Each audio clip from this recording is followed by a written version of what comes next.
बिस्मिल्लाहिर्रहमानिर्रहीम। अस्सलामुअलैकुम।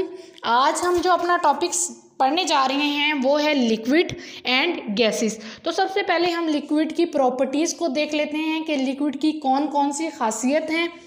तो लिक्विड क्या होता है? लिक्विड की कोई अपनी शक्ल नहीं होती। इसको जिस भी कंटेनर, जिस भी बर्तन में डालें ये उसी की शेप को अटेन कर लेता है।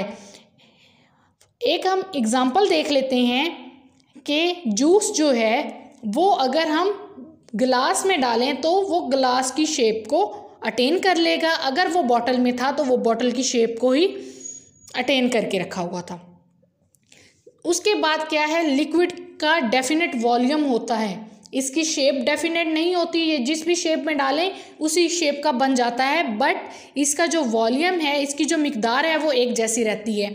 इसकी एग्जांपल हम ऐसे ले लेते हैं कि अगर हम 1 लीटर दूध को एक जग में डाल रहे हैं तो वो 1 लीटर ही रहेगा, और अगर हम उसको बॉटल में डाल रहे हैं तब भी वो 1 लीटर ही रहेगा, उसकी कोई मिकदार चेंज नहीं होगी। तो जो लिक्विड हैं उनमें हमारे पास वाटर आ जाता है, हनी है, जो ब्लड है हमारी बॉडी में फ्लो कर रहा वो भी लिक्विड की एग्जांपल हैं।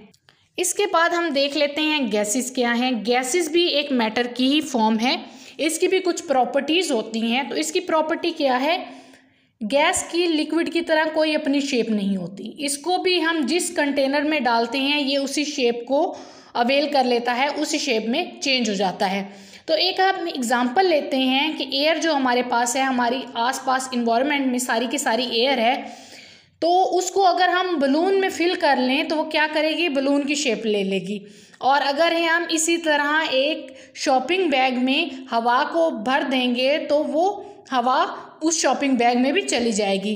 तो हम जिस भी चीज़ में हवा को भरना चाह रहे होते हैं वो उसी की शेप को अटेन कर लेता है। मतलब इसकी कोई अपनी शक्ल नहीं है, जैसे लिक्विड की कोई अपनी शक्ल नहीं थी, इसकी भी कोई अपनी शक्ल नहीं है। दूसरी अब इसकी ख़ास प्रॉपर्टी क्या है कि ये एक स्पेसिफिक वॉल्यूम भी नहीं रखती, मतलब इसकी कोई ख़ास मिकदार भी नहीं होती। इसको जितनी जगह मिलती है ये सारी की सारी जगह में फैल जाती है। अगर हमने बलून में हवा भरी हुई थी तो क्या था कि बलून में हवा थोड़ी सी थी, अगर हम बलून को खोल देंगे और हवा क्या है चारों तरफ फैल जाएगी तो ये क्या है, इसका वॉल्यूम भी इंक्रीज़ हो जाएगा। जगह इंक्रीज़ होने के साथ इसकी वॉल्यूम भी इंक्रीज़ हो जाएगी।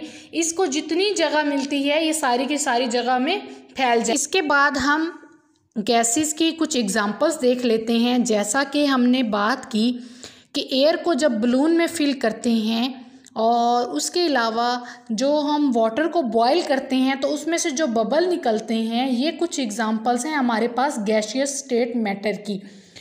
तो आज का लेक्चर इतना ही था। अल्लाह हाफिज़।